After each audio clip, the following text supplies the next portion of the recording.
Acho que a gente vai começar agora. Próximo slide.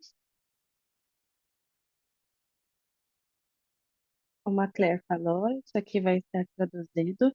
Se alguma pessoa precisa interpretar em espanhol, português, você clicar nos três pontinhos no humor na parte inferior da tela. Quando você olhar o globo, significa interpretação, você pode optar. A gente tem espanhol e português, e como eu falei, vai estar gravando. Se você acha que vai ser útil compartilhar com alguém, a gente vai ter gravado nas três línguas. Ótimo, como eu falei, muito obrigada por vocês estarem com a gente hoje. A gente está esperando terminar por volta das 8. A gente vai fazer rapidinho as introduções. Eu vou falar um pouco sobre a origem do projeto, nossos parceiros no Western Extension. Vou entrar um pouco mais sobre os detalhes técnicos, sobre os componentes do projeto. A gente vai rever os próximos passos nos próximos 4 meses. E a gente vai ter tempo para perguntas no finalzinho. Próximo slide. Então, só uma introdução rápida da nossa equipe do projeto. A gente tem três grupos aqui na navegação com a gente hoje. A gente tem a Prefeitura de Neira, como meu nome é Claire Riddle, e eu faço agente de conservação ambiental, planeamento da Prefeitura. A gente tem Bill McDonough, nosso engenheiro da Prefeitura, e João Piano, que é o nosso assistente. E da Associação de Charles River Water, a gente tem Carly Sherman. Obrigado, CWA, por estar estando hoje, organizando no seu Zoom. Próximo slide. Só um pouco da origem do projeto. O Charles River Watershed Association foi um parceiro fantástico, não só nessa fase do projeto, mas também nas origens do projeto. Nessa área, Generic foi selecionado para design de prioridade, design de conceito, como parte do modelo, projeto de modelo de Charles River, do Rio de Charles.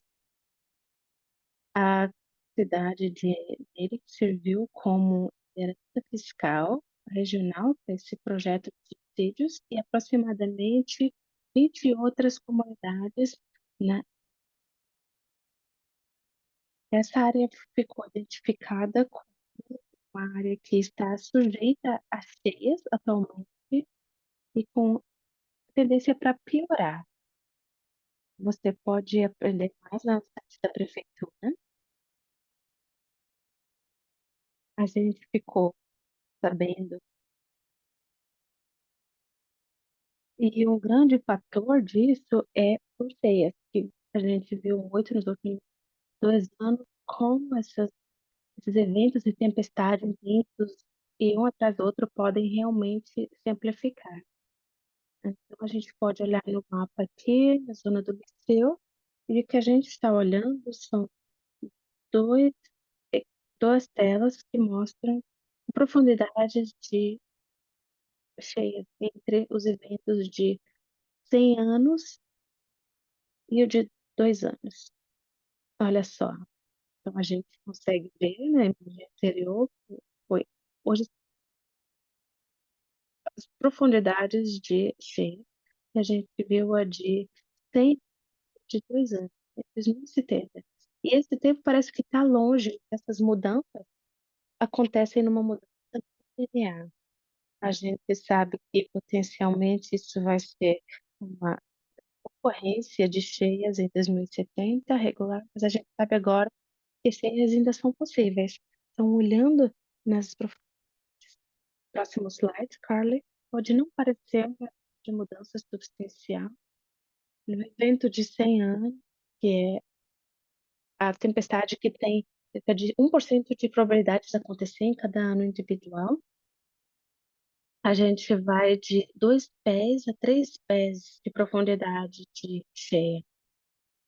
É de ele estar com cheia ou estar seco. Parece que não é uma grande mudança de profundidade, mas quando a gente olha infraestrutura e outros fatores, casas residenciais, estradas, pontes, coberturas, até pequenas mudanças podem ter um impacto significativo na infraestrutura.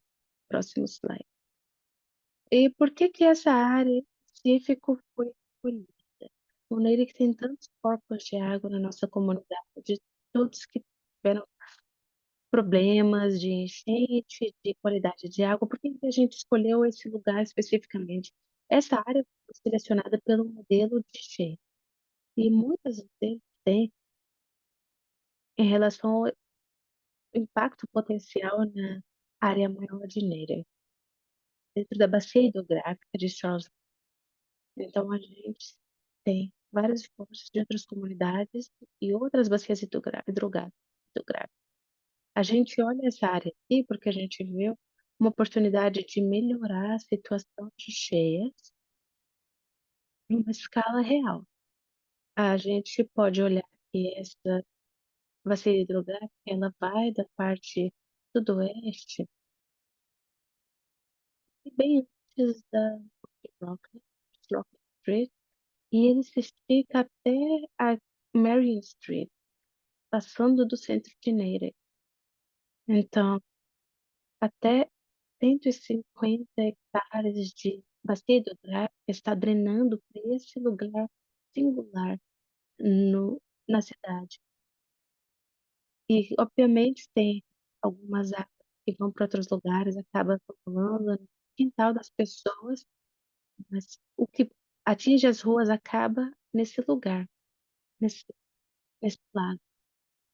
Então, como vocês já sabem, você está dirigindo no West Street, vai para o Campus Drive, e você olha que tem gravilha naquela parte da sua direita, e depois tem ali um lago que tem, não parece ter muito bom aspecto, e que a gente chama de lago que, que está estabelecido. Então, nessa área, não foi necessariamente desenhada para ficar ali, mas ele se tornou uma área de fato onde a água tem a oportunidade de ficar lá antes de ir para baixo, do campus, para o Lago Dog. Ele dá não só benefícios para a comunidade, mas também mitigação de cheias para a vegetação atual. A gente sabe que provavelmente ele não vai tratar o problema como um todo.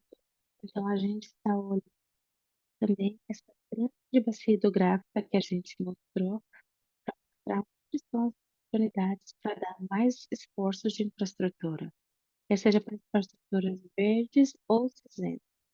A gente está se focando em infraestruturas verdes, não só por causa dos benefícios que ele dá, justamente com mitigação de cheias, mas também porque a gente sabe que esse local está perto de um liceu e tem oportunidade e potencialmente dá oportunidade de educação para estudantes também.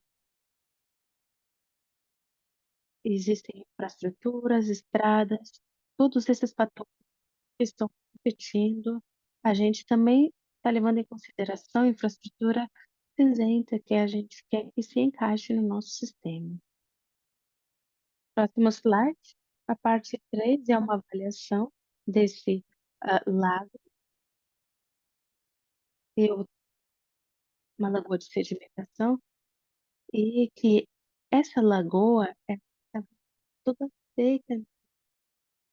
Nos anos 80, todo o sedimento foi retirado, e como as lagoas são especialmente lagoas que recebem essa quantidade de água de tempestade, muito do sedimento voltou para a lagoa. Veio erosão do quintal das pessoas, sedimento, areia que foi para lá para ajudar a gerir gelo. E, então tem até bastante sedimento nesse lago existente. Não durante a seca do ano passado, mas durante 2022, quase que dava para caminhar e passar, atravessar, porque estava tão seco. Então a gente vai estar avaliando essa lagoa, essas oportunidades de dredging. É um processo caro de passar, então a gente quer ter certeza que a lagoa sabe das capacidades dele, assim para a gente conseguir tomar as decisões mais apropriadas para conseguir tratar do sedimento que acaba indo para a lagoa. E, finalmente, a parte quarta da nossa apresentação é divulgação e engajamento. A gente queda Então a gente começou o nosso projeto com apresentação, está disponível na nossa página de YouTube, a gente está tendo essa reunião terça-noite, que vai ser gravada e feita disponível. A gente também tem um inquérito comunitário que vai ajudar a gente ter esses conceitos de bacia hidrográfica no futuro. Então, um pouquinho da cronometragem, neste momento a gente está desenvolvendo tempo para essa reunião pública. Em março a gente vai estar mostrando no Clube da Terra do Liceu de Neira.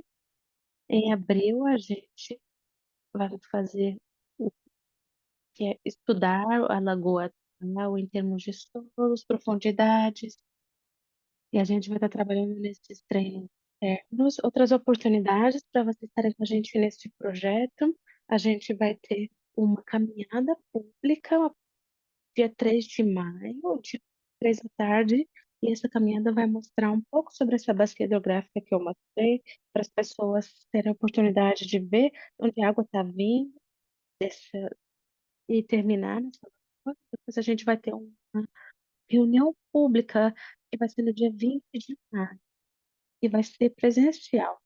E a gente completa esse projeto no fim de junho. Este ano, a gente tem o fiscal de subsídio do Programa de Preparação de Vulnerabilidade Municipal. Aí a gente realmente está com essa oportunidade de seguir em frente desse contexto, dessa parte de design do projeto, também é fundado pelo subsídio de MVP, até para a parte de licenciamento do projeto. Próximo slide. Mais um para trás. Isso. Então, um pouquinho sobre por que que esse projeto é importante. Eu falei sobre por que que essa área foi escolhida, mas especificamente por que que esse projeto que a gente está trabalhando, essas horas de funcionários, esses dólares de subsídio, por que que a gente está gastando nesse projeto? E tem algumas coisas importantes. O primeiro é porque a gente ouviu o feedback do público. um, A gente ouviu que acesso a localizações de nado público não é acessível o suficiente, não só no Quinto Estate, mas também na Lagoa do todas essas a gente tem essas condições tóxicas. E esses conceitos de bacia hidrográfica maiores também são focados nessas melhoras de qualidade de água. E a gente também tem ação da cidade, da prefeitura, o MS4. Eu nem vou falar o que que todos os S's são, porque eu estou sempre errando, mas é mais para a gestão de esgotos e de águas de tempestade. E também tem algumas exigências da prefeitura, como você fazer parte da bacia hidrográfica do Charles River, porque a prefeitura está exigida a remover certos quilos de fósforo da bacia hidrográfica todos os anos. Como eu falei, a gente está se focando na remoção de nutrientes, assim como mitigação de cheia. E, por fim, a gente sabe que a mudança climática está aqui e que provavelmente vai ficar pior. E a gente sabe que tempestades mais intensas e mais frequentes e maiores volumes de precipitação. Então, a gente está desenhando essa capacidade para conseguir aguentar essas mudanças climáticas que estão sempre mudando. Mas em 1964, a tempestade de 100 anos, num período de 2 dias, foi estimada em 8,5 polegadas, e hoje, em 2024, a tempestade de 100 anos estava previsto ter 12,2 polegadas. Então, a gente tem mais polegadas de chuva no período de 2 dias. Vocês estão lembrados quando a gente teve duas tempestades de 4 polegadas, uma atrás da outra? Isso é muita água. Parece que é pouco, mas quando você pensa num contexto maior, ele tem impacto substancial. Próximo slide. Agora eu vou passar para os nossos parceiros, Westman Center e Alex Center, para a gente conseguir um pouco mais os nossos detalhes técnicos dos projetos e das componentes. Obrigada, Claire. Agora a gente vai falar um pouco sobre as componentes do projeto em si, as partes de design que a gente está trabalhando. Então, para começar, a gente vai falar sobre essa capacidade de água de tempestade. Então, antes da gente falar sobre o design, a gente quer falar sobre o que que os diferentes componentes do sistema funcionam. Então, quando a gente está falando de infraestrutura cinza, a gente está pensando sobre como essa água passa no sistema sim. Então, a água, ele pega esses poluentes que estão no chão, chove, ele atinge o chão e depois, normalmente, a estrada e outras superfícies, e depois ele acaba descendo para baixo, tá? E ele depois entra no que a gente chama de infraestrutura cinza. Ele atinge esse sistema e depois ele meio que vai para lá para baixo, e depois ele entra no cano. Esse sistema, ele se filtra através da bacia hidrográfica e acaba no lago de Dug, como no caso desse projeto. Então, quando você está nele, você vai ver na estrada agora todas esses recipientes para coletar mais a água, e está atingindo o chão, e ele pega o que está no chão, mas não tem nenhum tratamento feito para essa água quando ele entra no sistema. Então, quando ele atinge o lago Dog e o, o lago de sedimentação, é aí que a gente tem alguns problemas que a Claire falou. Então, o que que a gente pode fazer em vez de só ficar contando com a infraestrutura cinza? E é que a gente pode olhar para a infraestrutura verde e soluções baseadas na natureza. Tudo que vocês precisam de saber é que a infraestrutura verde envolve tratamento dessa água de tempestade e meio que em um filtro, que significa que a água entra no chão desse sistema. E como que a gente vai limpar antes que esteja liberado para o lago de Dan, nesse caso? Então, a gente está olhando alguns tipos diferentes de infraestrutura verde e soluções baseadas na natureza. Então, a gente vai mostrar algumas dessas opções que a gente está ponderando no próximo slide. Então, como eu falei antes, o benefício da infraestrutura verde é que a gente tem essa redução de enchente, a gente tem melhora de qualidade de ar, também de ilhas de aquecimento. Imagina quando não tem nenhuma sombra. É bem quente. Quando você está no gramado, é muito mais fresco, muito mais refrescante. E a gente pode ter esse benefício de redução de ilha de calor, e também habitat ecológico, mais plantas e árvores, isso traz polinadores, e então aumenta a diversidade ecológica do que essas características mais pavimentadas. Quando você pensa sobre a infraestrutura cinza, essa bacia aqui de coleta, então como que a gente mantém, quando a gente tem sistemas de infraestrutura verde, algum desses sedimentos pode ser filtrado antes de ir para essa estrutura assim. E também pode aumentar valores de propriedade. Se você olhar só uma estrada pavimentada, não tem nenhum espaço verde, não é tão atraente. Então, ter esses espaços verdes misturados com a comunidade fica melhor. Então, tem muitos benefícios que podem estar envolvidos quando a gente usa esse tipo de sistema em vez de usar a infraestrutura para a cidade, por favor.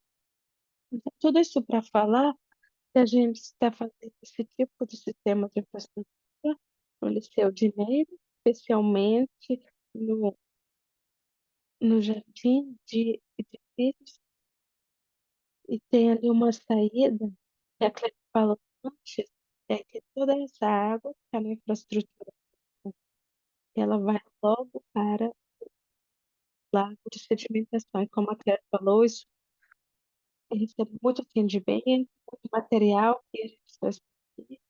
Então, como que a gente pode interceptar um pouco dessa água e tratar para ficar mais limpa e que depois vai para o lado da, e que depois pode ter todos esses eventos positivos.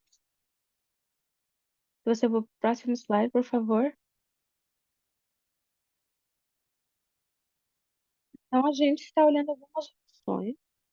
A gente só quer que todo mundo fique sabendo o que que a gente está pensando e quais são as opções para a gente começar essa conversa, ou se vocês quiserem falar mais. Então, a primeira opção que a gente está olhando é uma área de biorretenção, um jardim de chuva. Você pode olhar nessas duas imagens, a imagem de cima é aquela que acabou de ser construída, e abaixo é a mesma característica, mas cheio de água durante um evento de chuva. Você pode ver aqui que toda essa água ela fica espalhada. Então, numa escala maior, você pode ver que tem esse efeito de pegar essa água e reduzir alguns desses efeitos de cheia. Então, algumas das partes chaves de retenção é uma depressão. Normalmente está cheio de plantas e polinizadores e aumentando a biodiversidade.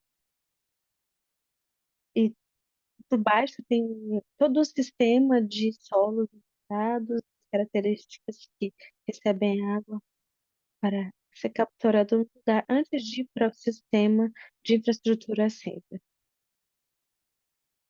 Próximo slide, por favor.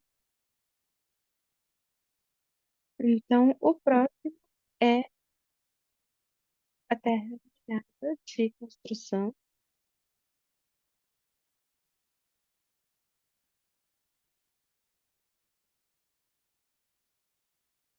Essas são as opções mais locais de Massachusetts, mas essa zona úmida é uma área grande que pode capturar muita água e dar muito tratamento. Então, ele tenta replicar o que a gente vê na natureza, que é uma zona úmida típica, mas aqui a gente construi para conseguir fazer mitigação de água de tempestade. Então, tem muitas piscinas rasas, muitas plantas, tentando replicar o ambiente natural e depois, eventualmente, ele vai para a lagoa de sedimentação, mas eficazmente a gente fez ele brandar, e dá um pouquinho de tempo antes dele atingir a lagoa de sedimentação. Então, esse é um dos benefícios de uma zona úmida construída para água de tempestade. Então, não é só o tipo, mas também é a escala. E a escala pode mudar o que você está fazendo com a infraestrutura verde. Então, a gente quer ver como isso pode ser diferentes escalas, porque pode ser bem difícil do que você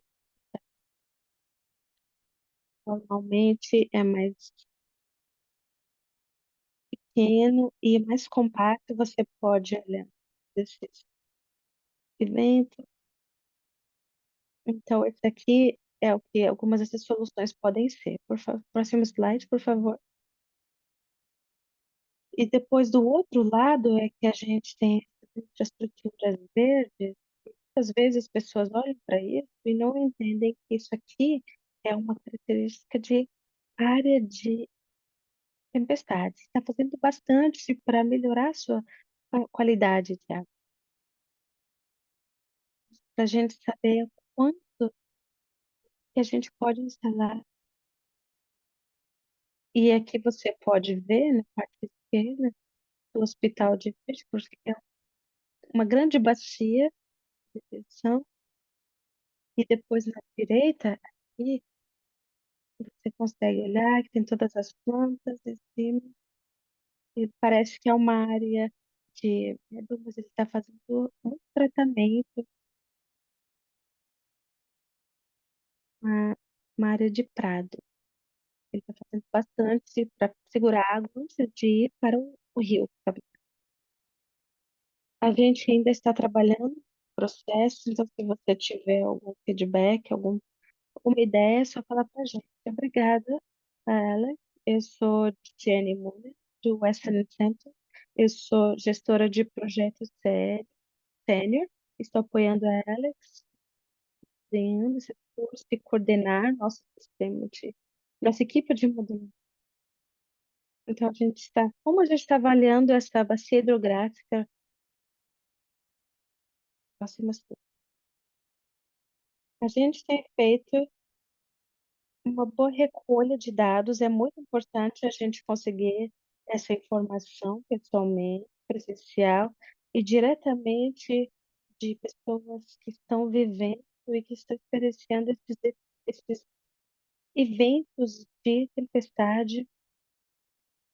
A gente completou o que a gente chama de teste, e aí é o que a gente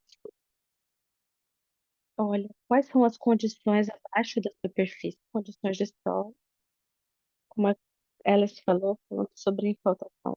Então, quanto que a gente pode fazer? A gente fez isso especificamente na parte de instalações do liceu. E a gente realmente recebeu bastante feedback do público, assim como VPW e também instalações.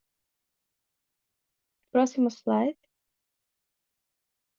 Então, o que a gente fez foi trabalhar para desenvolver um modelo hidrológico e hidrológico de essa bacia hidrográfica. Então, o que a gente está fazendo, a gente está usando informação mapeada da cidade de Meire, como estão conectados. A gente também está usando esse modelo que a Claire falou e está beneficiando muitas comunidades. E a gente também, nessa área, a gente olhou esses lugares críticos onde realmente a gente precisava de entender o que estava acontecendo com elevações, conectividade, tomar medidas, e a gente usou o LIDAR, significa de detecção de luz, amplitude, basicamente significa frase estatística, que é quando a gente fala sobre tipografia ou elevação ou contorno. Então, a gente está tentando entender qual é a elevação da superfície, como que a água e a luz vai para cima, ou quais são as localizações que vão para baixo. Próximo slide. E tudo isso vai para o modelo de desenvolvimento de uma dimensão. O modelo de uma dimensão, ele está refletindo todas as partes de onde que a água cai e corre. Você pode ver aqui na parte esquerda do slide. Não vou ler todas as componentes, mas o que a gente fez foi um processo bem discreto e minucioso para entender a conectividade da água, né, onde esses problemas podem estar e onde que potenciais futuros problemas podem estar de precipitação devido a mudanças climáticas. E depois a gente desenvolveu o que a gente chama de modelo bidimensional. A melhor maneira de pensar nisso é que ele está ajudando a entender para onde ele corre, quanto que é enchente, quão profunda é a enchente. E ele mostra onde a água se junta e se guarda, para onde a água está correndo, naquele sistema de canos que a gente mostrou no slide anterior. E realmente ajuda a cidade a entender o que está acontecendo dinamicamente quando você tem esses diferentes eventos, quando você está pensando em áreas específicas e respondendo perguntas sobre as enchentes dinâmicas. Então, até agora, a gente várias tempestades passando pelo modelo. A gente tem uns resultados preliminares antes da gente completar o que a gente se chama de calibração, sobre o que o público falou e o que a prefeitura observou. Aqui é onde a gente antecipa ter esses enchentes em condições de base. A gente normalmente está olhando uma tempestade de 24 horas, recorrência de 10. Significa que, em geral, essa tempestade acontece a cada 10 anos. E a tempestade de 24 horas significa que ele chove o dia todo. E as cores que são roxo e azul e verdes, isso está antecipando tempestades, ah, se fosse uma tempestade atual. E tudo que está em laranja, vermelho, isso é quando a gente tem cheias antecipadas no 70 com base nos valores de precipitação futuros que a gente recebe de guias de Massachusetts. Então, o estado ele adotou e recomendou futuros números de tempestade. Você pode olhar visualmente como é esse modelo, onde está e até onde que vai, quem pode impactar, etc. Próximo slide. A gente também está fazendo uma avaliação da bacia hidrográfica para avaliar onde a gente pode, por essas soluções baseadas na natureza, assim como soluções físicas. A gente é um processo de passos, olhando planos, relatórios. A gente está olhando os dados que a gente organizou e relatou os resultados de modelo. A gente está pensando sobre topografia e infraestrutura de drenagem existente e fedor de parcela. E aí a gente está pensando onde é que é o melhor lugar para pôr e tentando colocar o tamanho da localização onde a gente está instalando para não ocupar parqueamento, estacionamento, espaço que é necessário para a comunidade. Será que é, é construir algo que dá para construir, algo que dá para fazer? As localizações. E uma dessas partes é quão bem eles conseguem reduzir poluição, a redução de enchente, quão fácil é de cuidar e manter, e os outros benefícios que a Alex falou. Né? Os nossos objetivos dessa avaliação da bacia hidrográfica é para pensar sobre os maiores projetos e quanto que a gente consegue faturar mais, obter mais do que a gente está gastando. A gente também está identificando esses projetos pequenos e de média escala, mas como eu falei, a gente quer realmente construir, a gente quer que eles sejam fundáveis. É desafiador como comunidade a gente conseguir ter dinheiro suficiente para isso. E a gente está pensando todos esses benefícios para a comunidade, para o clima e para mitigar o clima. Então agora eu vou passar para o Alex. Obrigada, Jenny. Próxima parte disso é olhar para a lagoa de sedimentação existente. Então a gente fala sobre as opções de água existente na parte do livro que acabam indo para essa lagoa de sedimentação. A gente falou sobre mitigação e intervenção de coisas que a gente pode fazer na bacia hidrográfica para reduzir o que está vindo para a lagoa de sedimentação. Mas agora a próxima fase é olhar como a gente avalia essa lagoa de sedimentação existente e como isso está. Então, para fazer isso, a gente primeiro vai olhar e rever essa lagoa existente. Então, a gente vai olhar ba- batimetria e o solo. Para quem não sabe, batimetria é essencialmente os contornos do lugar que a gente falou. E a gente quer olhar a superfície da água e a gente saber como é a parte do fundo dessa lagoa de sedimentação quando está totalmente seca. E se você já esteve lá, durante uma seca, você já viu como é essa batimetria quando está totalmente seca. E como se compara com ele estava antes.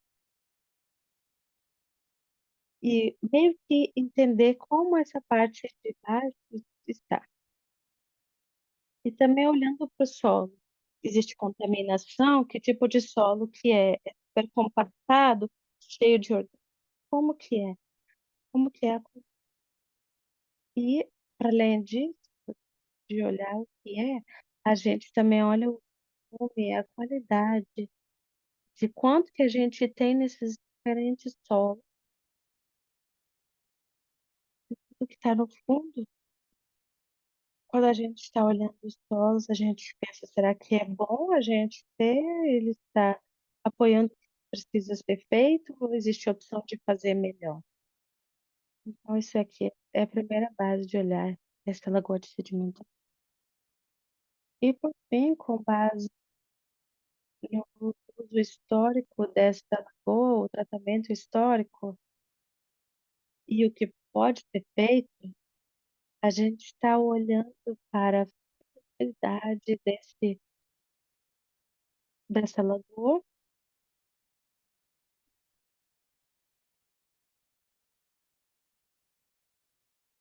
e ver o que que a gente tem e que tipo de qualidade. Então, qual é a próxima fase que potencialmente pode estar secando a lagoa? Então, essa fase do trabalho é para ver, será que a gente pode fazer isso nessa condição atual? Como seria? E quanto que a gente receberia? Essa aqui é uma operação de drag, onde a gente retira o solo, a gente está realocando e criando água. Então, essas são as fases de design do projeto. A gente falou sobre os três e quais os próximos passos. A Claire falou que isso aqui é um projeto de MVP, a gente está tentando terminar até dia 30 de junho. E antes disso acontecer, a gente vai estar calibrando o nosso poder nas diferentes áreas de enchente. E isso é bastante útil para a gente. A gente vai estar fazendo essa triagem do GSI, vamos estar fazendo a revisão da lagoa de sedimento, da bacia hidrográfica, que pode ser. E a gente está esperando o questionário. Quando a gente receber isso, a gente vai ficar vendo como é esse design, o que pode ser feito e quanto de tratamento a gente pode receber. E por fim, como eu falei, a avaliação da lagoa de sedimentação existente pode ser feito dragamente aqui e como então é isso que dá para ver. E a Claire vai falar mais tarde sobre como ficar envolvida nessas novas fases, e é isso para o design. Vou passar para a Claire. Agora eu vou passar um tempinho explicando como vocês podem ter um impacto nesse projeto.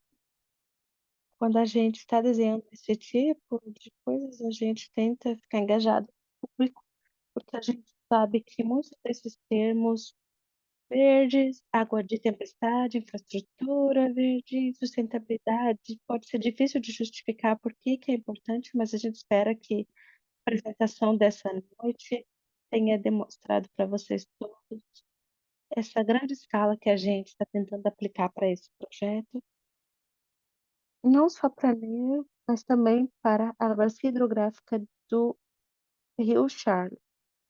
Próximo slide. Então, com o engajamento comunitário, a Alex mencionou das respostas de inquérito, a gente recebeu 58 respostas. Obrigada a todos os participantes de público. Res- A gente não ficou tudo completo, mas algumas das respostas a gente não ficou muito surpreendido. Eu acho que uma área que realmente se salientou para mim é o bairro presidencial, o bairro por trás do Tom Hood tem muita infraestrutura criada, tem muito espaço de relva, e talvez qualquer espaço verde que haja seja perturbado sobre construção ativa, porque a gente pensa sobre quando esses canos estão no chão e esses sistemas estavam sendo desenhados nos 70 e 80. Então, agora a gente está vendo, em 1964, 8,5, em 2024, 12,2. Será que esses sistemas realmente conseguem capturar essa água adicional de forma eficaz? E eu acho que no outono e inverno de 2023 era um grande exemplo de grandes tempestades, atrás da outra. A gente viu muitas enchentes de estrada, e talvez tenha algumas horas antes de dissipar, tá? Mas eu vi impacto substancial, porque teve propriedades de gradiente e si, então não é só impacto residencial, e a gente deve ter um relatório completo.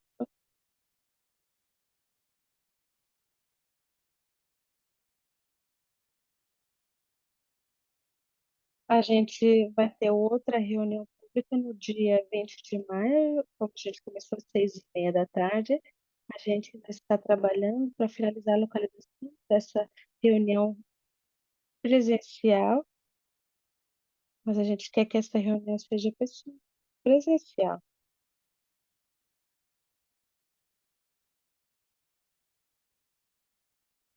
E assim como outros estudantes e funcionários,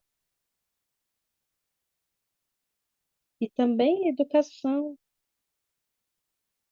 e área de biorretenção existente, que a gente está parte do lugar de liceu, que estava ser construída em 2012. E agora essa parte a gente tem uma grande oportunidade de criar salas de aula eficazes.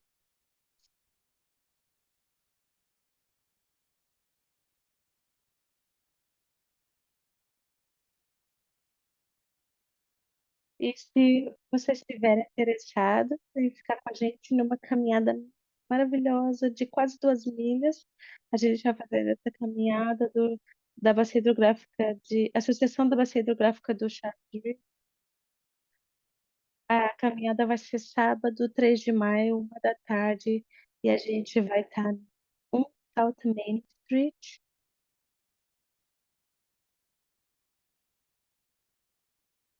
e a gente vai seguir e essas bacias até o watershed, até para as pessoas realmente terem uma noção dos desafios que o projeto está enfrentando, de onde que a gente pode pôr essas melhoras de infraestruturas que são realmente necessárias. Então, próximos passos, e a gente vai ter tempo para algumas perguntas, se vocês tiverem perguntas, mas mantenham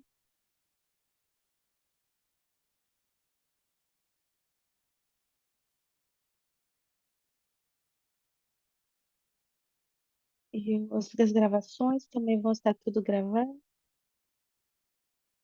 É um questionário bem rápido, 5 a 10 minutos no máximo, mas a gente sabe que talvez a gente tenha informação para vocês hoje.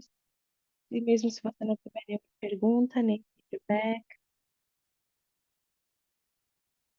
ou se você continuar pensando, ou pessoas que não estiveram aqui hoje à noite ainda tem uma maneira de dar feedback.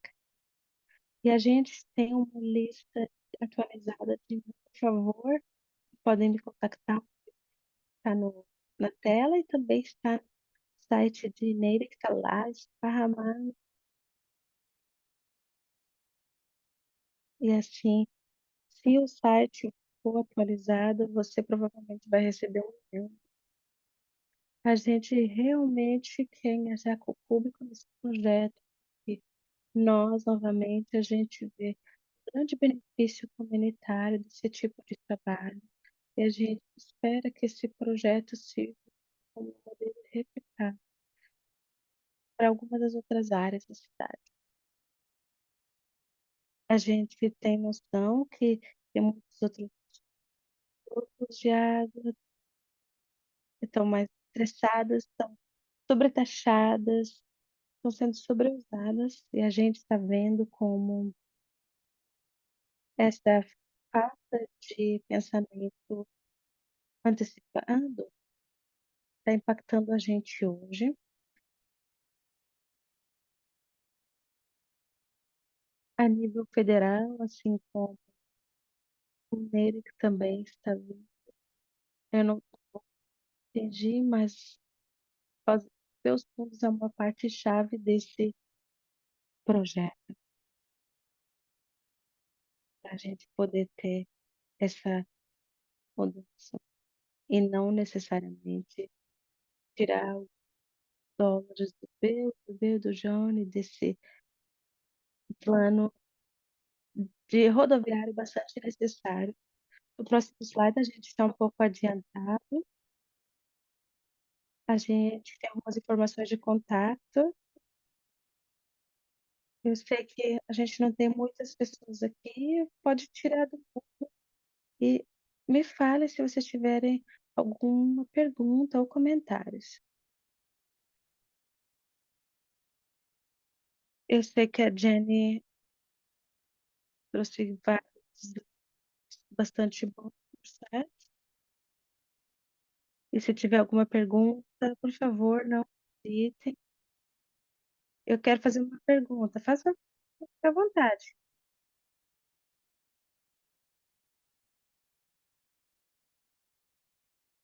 Eu acho que você não adicionou o lago de Pig, que fica perto do Lago Dog. Alguns projetos. Eu acho que você está falando daquele pequeno lago que está lá perto de West Street.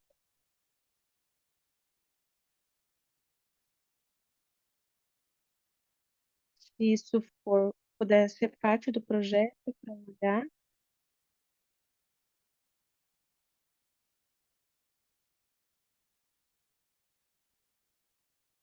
Outra coisa também é que o Lago de Dug ele não é fechado.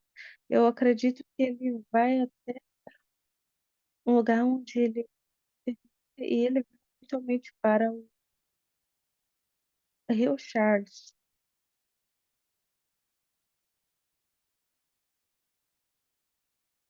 devido ao problema que ele vai levar as coisas ruins para. Eu não sei se isso vai fazer parte.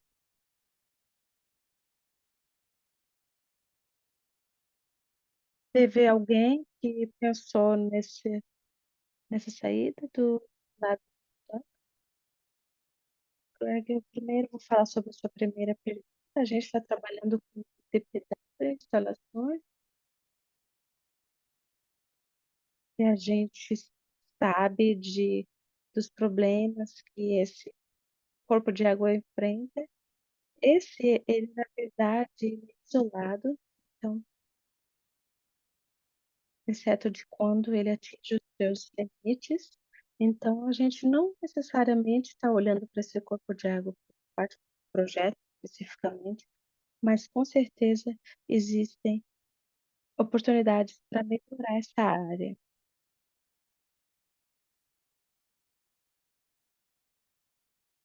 E é exigido para várias outras agências regulatórias.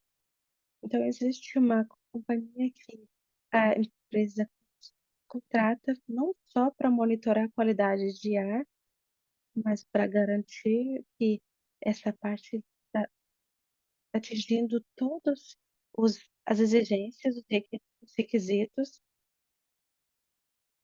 Então, a gente está olhando parte desse modelo, Charles.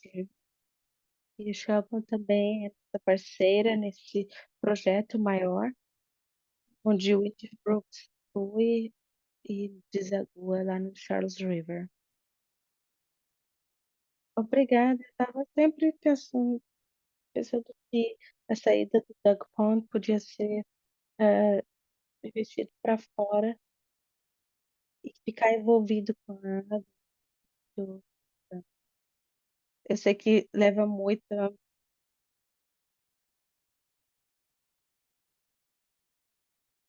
A gente costumava ter muitos paper outros esse tipo de coisas e eles acabaram por ser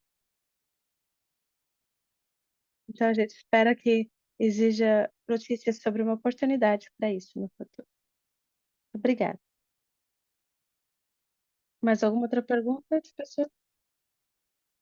A gente está terminando mais cedo do que esperado.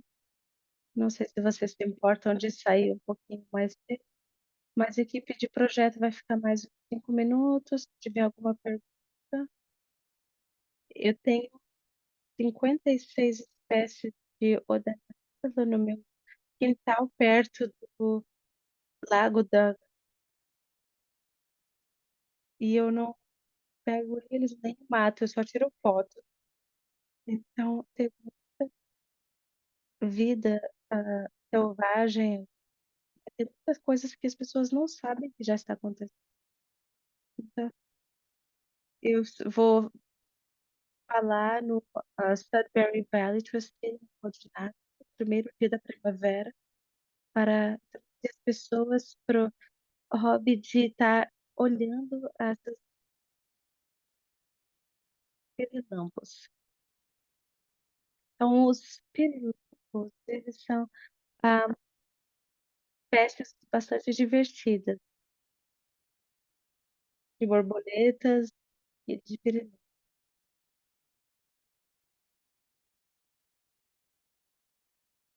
É um dos meus aspectos preferidos do verão, quando as libélulas estão de obrigada.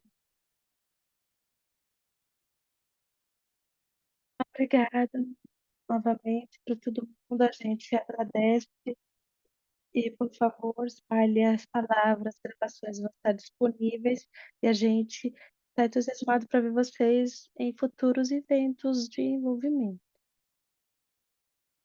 Obrigada.